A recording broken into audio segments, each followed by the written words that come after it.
নর্দমায় গড়াগড়ি খাচ্ছে মুখ্যমন্ত্রীর ছবি সম্মিলিত একটি ফ্ল্যাগ, তাও আবার সচিবালয়ে প্রবেশের মুখে। ফ্ল্যাগটি জাতীয় স্বাস্থ্য কমিশনের। এই ঘটনা দৃশ্য দূষণের পাশাপাশি বিভিন্ন মহলে তীব্র প্রতিক্রিয়ার সৃষ্টি হয়েছে। এটা তো মানে পুরাটাই তাদের কেয়ারে থাকার কথা, পুরাটাই কেয়ার নাই, এটা বোঝা গেল।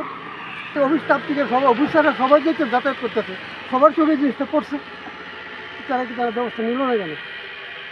শুভ না সেটা, শুভ না, অশুভ সেটা আমার দৃষ্টিতে। সেটা সঙ্গে সঙ্গে প্রতিকার করা উচিত।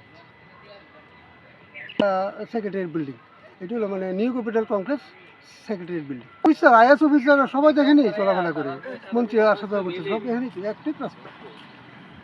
আর সাধারণ নাগরিকরা তো আসতেছে, আমি তো সাধারণ নাগরিক হিসেবে আসছিলাম রেভিনিউ ডিপার্টমেন্টে। ঠিক আছে, ধন্যবাদ।